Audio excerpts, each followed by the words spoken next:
Hi guys! It's been a while again. Sorry, I'm repeating myself. Welcome to a random bench in Germany. Berlin, to be precise. Which is where I live now. Still, things have happened recently. I have a spot on my forehead. I have bags under my eyes. Guys, I'm back. Because to be honest with you, 4 months ago, I wasn't really sure what I was going to post about. I had a real estate job. Gotta say to you, I quit that job. I wasn't happy there.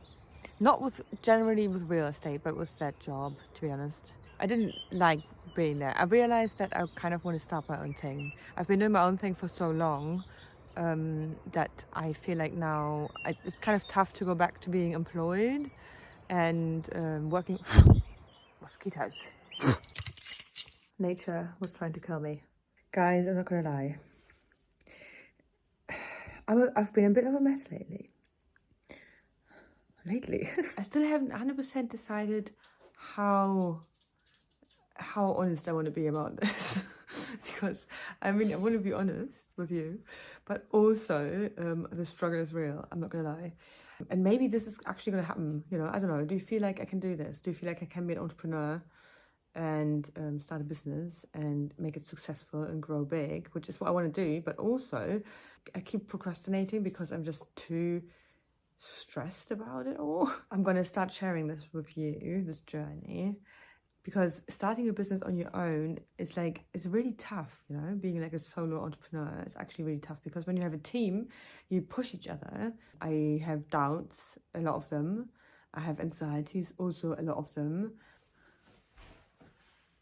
This kitchen perfectly represents my current state of mind. Look at this.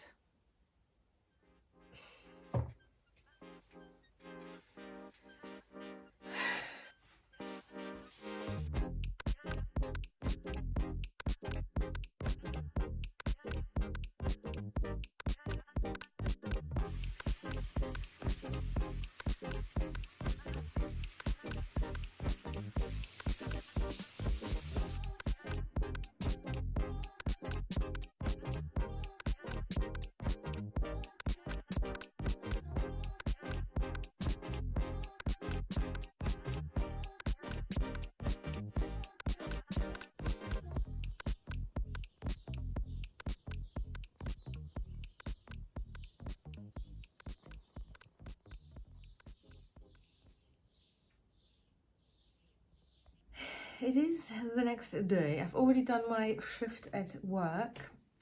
Have I even told you what I do at work? I work as a customer service, sales, admin person for a soft dropshipping company that sells industrial scales in Germany and beyond. Actually, I mostly sell to UK customers. And yes, I've already finished that. I was onboarding the new girl today. Because actually, I don't know, I'm doing things that I wasn't hired to do, but it's fun. I like it. I offered to do that because I like to do more things than just a standard day-to-day, same shit all day, every day sort of thing, because that just bores me. Which actually means that it's a good job because they let me do that, you know, pay me more. Well, it's too soon for that. I only just started 2 months ago, so I can't really be like, pay me more. For now, this is a part-time job that I do to pay the bills. I have things to do. Honestly, guys, the procrastination has become a habit. It needs to be stopped. I have, just look here. I have tasks that I wrote down here, which was, that happened like 3 weeks ago, and none of it has happened. Actually, this reminds me of the situation when the camper van was almost finished, and then it took me 6 months to continue and actually finish it. And that's what I feel like right now. Like, I've done so much work the past few months to set up this business that I want to build. And now that I could actually do the, like, deciding step of starting to advertise it and get my first clients, I'm here panicking. So we got to change this. The kitchen tidying scenario has definitely improved the situation. I will continue tidying the rest of the flat because I need to very urgently. I have 2 tasks that I need to do actually. Very urgent tasks that I've been postponing almost as long as I had been postponing doing the dishes. Firstly, I need to email my old boss some stuff that he wants to have about a client that I used to have. And also I have to send him the computer. And what else? Oh, then I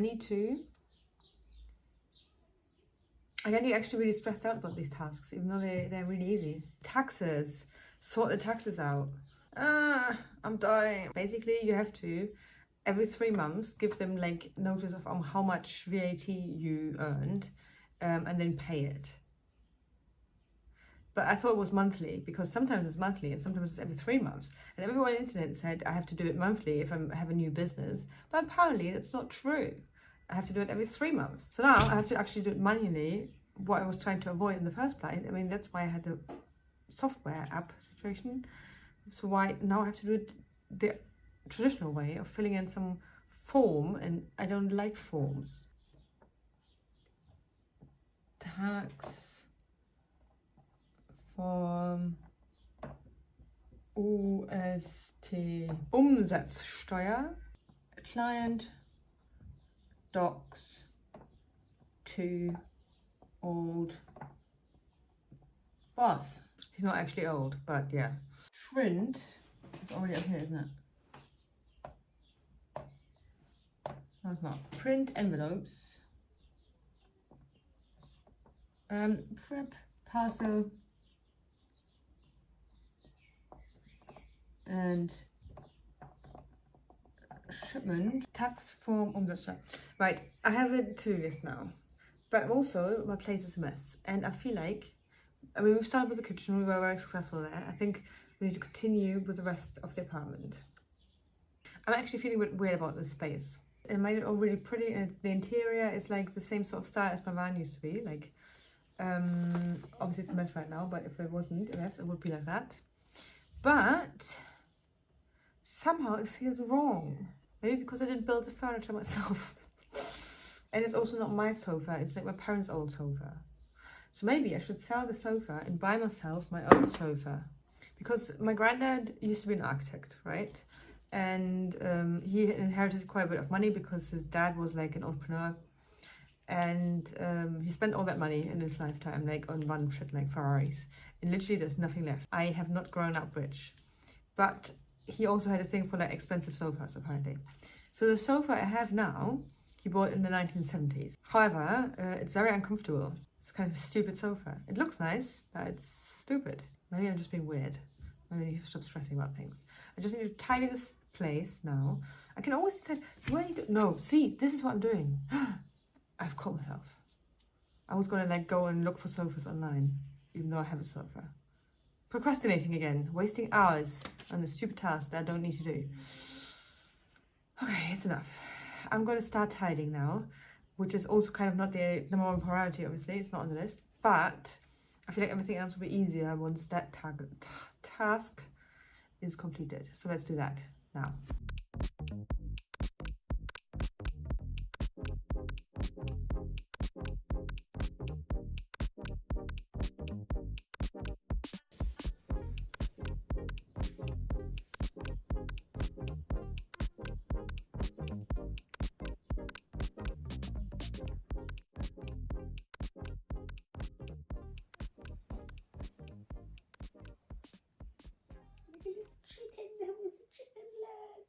I feel like the biggest issue with YouTube is that you film your life. You can never be 100% yourself when you film yourself and put it on the internet, you know? There's things you can't say, there's things you can't do. That means that you're always, with everything you do, everything you say, always, all day, you have to be really careful and you can't be 100% yourself. And after a while, that gets really difficult. And that was why I stopped doing YouTube, because for me, towards the end of my travels, it was all getting too much. Like, the whole traveling thing was getting too much. I felt like I hadn't lived in a place in a while, like in quite a while. I got sick of it. For some reason, humans need a base, I guess, as a network, like a social network. When you travel for an extended period of time, you start to lose those things because your friends you never see anymore. Your home, if you even have one, is going to be full of old stuff that you haven't actually had anything to do with in a long time, or you get rid of everything and then your home is like a suitcase. It can only be enough for a temporary period because then the adventure outweighs it, But eventually, when you travel full time, you get to the point where everything is adventure, and adventure is not novel anymore. It becomes routine. That's why I stopped doing YouTube, because I wasn't happy anymore doing traveling, and I felt like it wasn't working to change from travel to something else. Like, it would have taken probably months to change the niche on YouTube. I know some YouTubers have done it successfully, but it takes a while. And for me, I didn't really know what I wanted to do. I would have had to like pick a niche immediately and completely full on 100% focus on that to stand a chance, or die a YouTube death, and then be one of those. I don't know if you ever come across a channel where someone has, I don't know, maybe like 200,000 subscribers or even millions, but they only get a tiny percentage of their actual subscribers as views, because everybody who subscribed, they subscribed for a different reason, and that person changed the content, and then those people that they still like the person but they don't like the content anymore, so they don't unsubscribe but they don't watch, and then YouTube stops pushing out the videos to them because obviously the algorithm realizes, okay, they're not watching. This whole thought process of like being like, what's my niche, it just took the fun out of it. Like, it ruined it because I couldn't do what I wanted anymore, and that's why I stopped. And to be honest with you, that's why I haven't really started again until now, because anything I would have started filming about would have felt fake. Something I would have done because I would have expected it to get me views for my sake and for your sake, that would have just been really wrong. I made a decision. Actually, there's been like a sort of consistent curve in my life. Like, I made this decision when I stopped traveling to move back to Berlin, and potentially, first it was potentially get into real estate, because I'd always thought about it, like for years. I thought maybe I should do that, but I was always kind of scared about it because that would be very different to everything I've done before, because so far everything I've ever done was creative, and that is not creative. That's business and sales. That's just very different. Like, that's usually people do business and then they have a midlife crisis and then they go and do creative stuff. But for me, that would be the other way around. So it wasn't an easy decision. But somehow I was like, okay, maybe, I like moved slowly into that direction. I helped my parents sell my granddad's old apartment, and I had a lot of fun doing that. So I was like, oh shit, maybe I should get a job with a real estate agent, and learn how it works, and then see how it goes.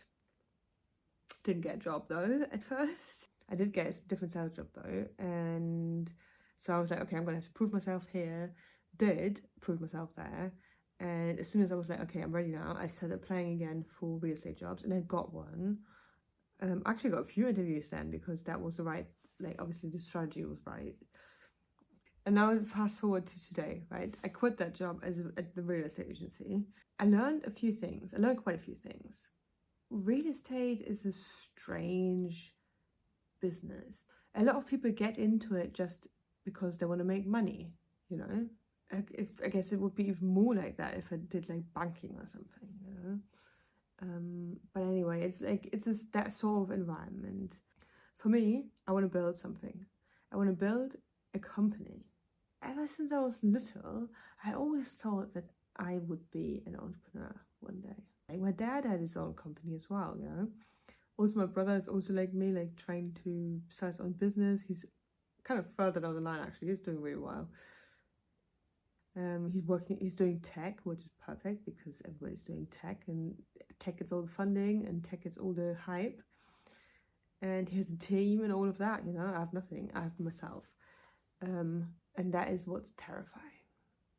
I quit that job because I was like, you know what? I don't want to work like you. I want to do my own thing in my own way, and I know what I want to do, and I'm going to do it right now. What my plan is to build an agency and have agents working for the agency, and eventually have other agencies in other cities and have a franchise. But I have no funding, and I'm terrified. And I was like, you know what?